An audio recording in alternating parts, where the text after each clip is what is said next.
E aí, tudo bom? Meu nome é Diogo Neto e hoje a gente vai conferir sobre estrutura, né, para sua história em quadrinhos, para o roteiro da sua HQ. Como é que você, depois de ter pensado nas suas ideias, como é que eu organizo a história? Como é que eu vou saber o que é começo, meio e fim? Tá certo? Nesse primeiro exemplo, eu vou mostrar para vocês como é que eu divido o meu roteiro, né? Primeiramente, depois que eu já tenho a minha ideia anotada, já ali o que eu quero para pôr na história já está anotado, eu venho para pensar nessas três coisinhas aqui que são extremamente importantes na hora de você fazer o seu roteiro. O primeiro é o conceito, né?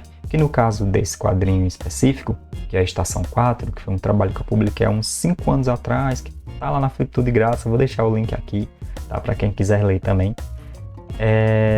E Estação 4, o conceito dessa história é o seguinte: uma criança perde-se de sua mãe em plena Segunda Guerra Mundial, tá certo?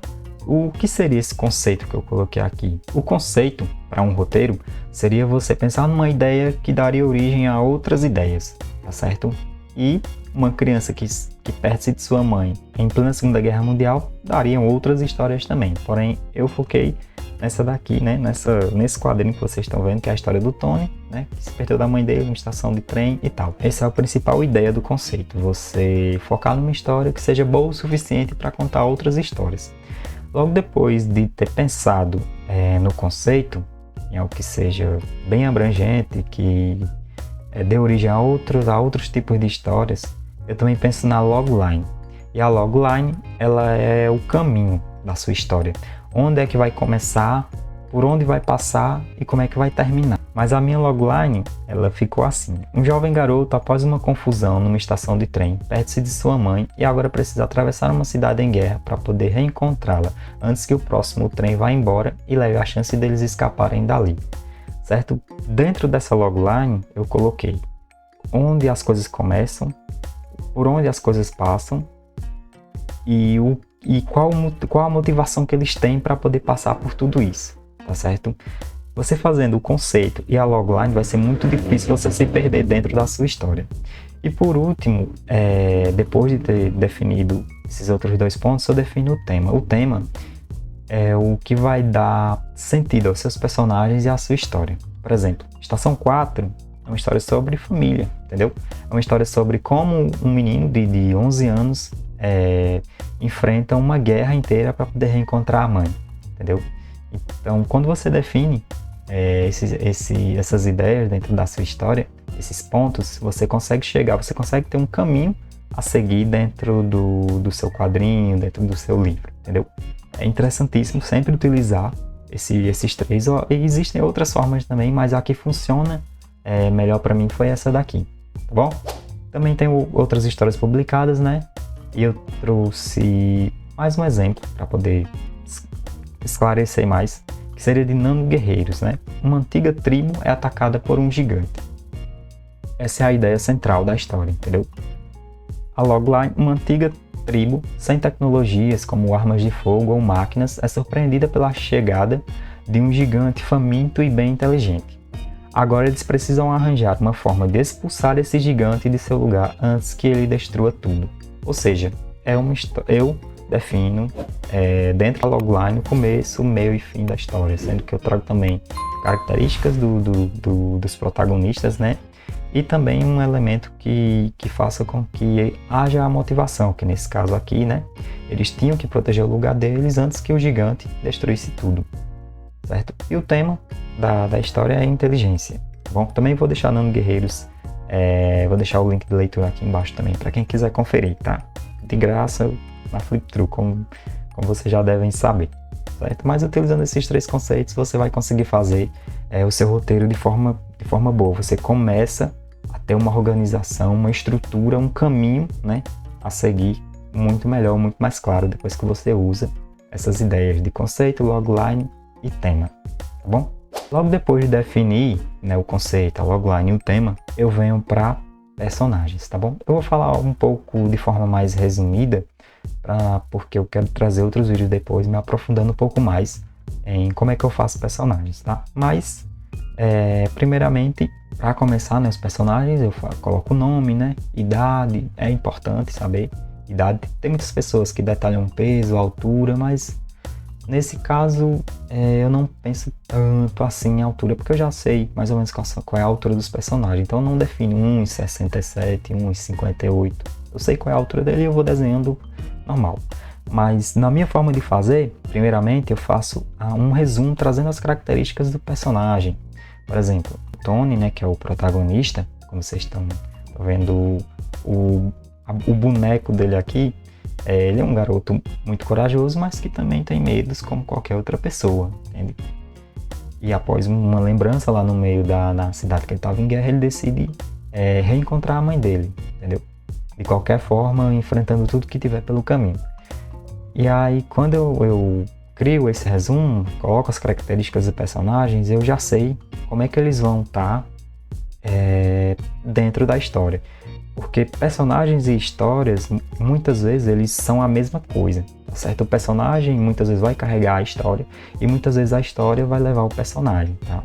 Os criadores de histórias por aí tem várias formas de criar personagem, mas eu acredito que se você se concentra em fazer uma espécie de aliança entre a história e o personagem, os dois vão caminhar juntos e vai ter horas que um vai influenciar o outro e o outro influenciar o um, certo? O personagem leva a história leva o personagem e no final os dois precisam estar ali conversando juntos, tá bom? Eu também faço uma biografia simples antes da história, por exemplo, o que foi que aconteceu antes deles chegarem no começo da história, porque aí eu já tenho essa noção de quem eles são e de como eles chegam ali, entende? Não é como se eles começassem a existir do ponto que a história começa, entende? Eles já têm uma história antes disso, tá bom? E eu posso até utilizar isso em flashbacks para fazer com que quem estiver lendo a história entenda ainda melhor, tá certo? E se possível eu já desenho eles, tá bom? Nessa fase, depois de definir o conceito, a logline e o tema, eu já penso, né, nas características físicas, em algo que vai ser importante, entendeu? Para a história, para já definir agora, para que dentro da história, se eu quiser acrescentar ou mudar alguma coisa, eu já faço, tá bom? E depois de ter definido aqueles 3 primeiros pontos que eu falei no início e ter definido os personagens, como eles vão ser, eu já venho para uma espécie de texto corrido, tá certo? Em que eu começo com os tópicos da história, o que vai acontecer na introdução, o que vai acontecer depois, o que vai acontecer no meio da história, se vai ter algum clímax, se vai ser algo importante, entendeu? E daí eu vou fazendo, tá bom? É um texto corrido, normal. Depois que eu faço esses tópicos, eu vou detalhando dentro dos tópicos até ter um texto, tá? Onde eu vou colocando os detalhes, as falas também. Eu escrevo uma espécie de mini livro, por assim dizer, né, da história. E é muito interessante fazer isso porque é como se eu tivesse a história nas minhas mãos, sabe? Eu consigo simplesmente saber qual ponto eu quero alterar, onde eu quero alterar, onde essa fala vai, onde não vai, entende? E eu já também começo a pensar na cena já, no enquadramento, num ângulo diferente, entendeu?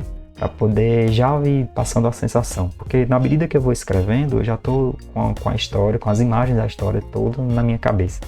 Tá certo? E dentro desse texto corrido, eu já penso, faz sentido o que eu estou escrevendo? Existem furos dentro da história? Eu estou seguindo os 4 atos que eu sigo sobre história, que são apresentação, ação, reação e conclusão, certo? E aí, com isso, depois que eu termino esse texto inteiro, eu consigo chegar onde eu quero, passando com o tema que eu quero, com a logline que eu imaginei. Quando eu termino, né, esse texto, que eu vejo, que eu faço a leitura completa e aí eu vejo que tudo está no lugar, finalmente eu concluo, né, essa etapa de roteiro, de organização, de estrutura da história, né? Esse é o meu modo.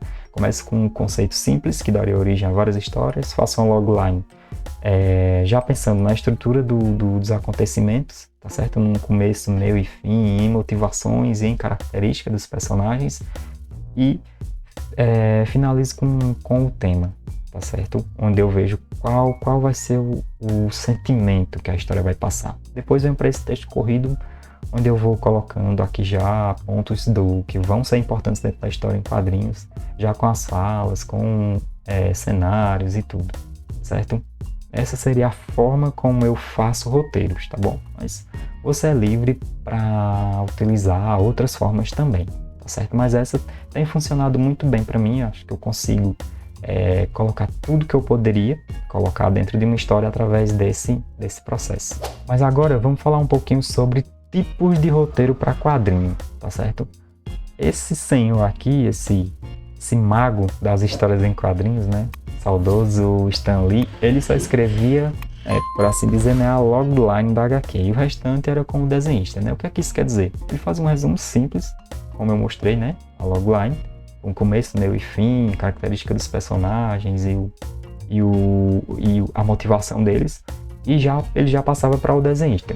Lógico que existia toda uma conversa também entre o Stan Lee e esse desenhista, né? Eles debatiam como é que eu sei, mas ele só escrevia a logline. Isso pode servir para você, se servia, né? Para o desenhista, lógico. Que a gente não está levando aqui em consideração a extensa experiência que um desenhista da Marvel tem, né? A gente tá conversando mais sobre formas da gente fazer roteiro, mas poderia ser válido também. Ou seja, a criatividade iria toda ali na hora de desenhar, certo? E existe também o outro tipo de roteiro que é o fechado, né? Eu tive uma experiência com o meu amigo Marcelo Engstein, abraço Marcelo Engstein, em que a gente fez um quadrinho, né, em parceria, e o roteiro era fechado, né? E o que é que isso quer dizer? Que ele escrevia para mim, né, todo o que ia acontecer no quadro e já me dava as falas também. Por exemplo, esse painel 5 é esse aqui, ó, em que tá o Luiz, né, que é um dos protagonistas, segurando um livro sobre o negrinho do pastoreiro, né? E aí, no que o Marcelo escreveu para mim, ele fala: plano americano, Luiz sorrindo. Mostra um livro sem capa. Nele lê-se O Negrinho do Pastoreiro, João Simões Lopes Neto, certo? E trazendo junto da fala: calma mãe, olha só o que ele pode oferecer de pagamento, certo? E aí lógico que dentro do que eu conheço, né, sobre narrativa gráfica, eu coloco como se o Luiz estivesse vendo, né, o outro protagonista chegar próximo aqui da mãe dele, tá? Esse foi um exemplo de um quadrinho feito em parceria, né, em que o roteiro era fechado e que ele detalhava para mim, tá certo, como iriam ser os quadros, quais as falas, quais os ângulos, como os personagens deveriam aparecer na cena, tá? É uma outra forma de fazer roteiro que eu acho bem interessante, que parece muito com a forma que eu utilizo para mim mesmo, né? Só que um pouco mais resumido, por assim dizer. Mas você é totalmente livre para fazer os seus roteiros. Para vocês terem uma ideia, tem um vídeo aqui no YouTube do Glitch Talent, que ele é o criador de Sense Life, que é um mangá que está muito famoso no Brasil, está muito estourado mesmo. Para ter uma ideia, já vai ganhar até uma animação piloto, que é algo difícil aqui no Brasil. Mas em um vídeo, né, um vídeo que ele explica aqui no YouTube, ele diz que o roteiro dele é feito com tópicos, entendeu? Apresentação, o que é que acontece, divide em pontos, aí depois já tem um desenvolvimento maior, onde ele coloca mais pontos, e tem uma finalização, uma conclusão, onde ele coloca os últimos pontos. É bem interessante, e se funciona para ele, eu acho que é a forma correta para ele. Mas, em conclusão, o que eu posso dizer é que roteiro é algo muito livre, processo criativo é algo muito livre, entendeu? Então abusem dessa criatividade, façam da minha forma, façam da forma do Glitch Talent, façam da forma do saudoso Stan Lee, tá certo? Que a forma que vocês conseguirem desenvolver a história, dando o seu melhor, vai ser a forma correta, tá bom? Esse foi o nosso segundo vídeo, né, sobre essa série que eu tô fazendo sobre quadrinhos passo a passo. Vamos ter mais alguns outros vídeos, tá bom? Eu vou explicar mais sobre desenho. O próximo vídeo vai ser sobre storyboard, tá certo? Espero que estejam por aqui para ver, ok? Tá certo. Valeu, minha gente. Até mais.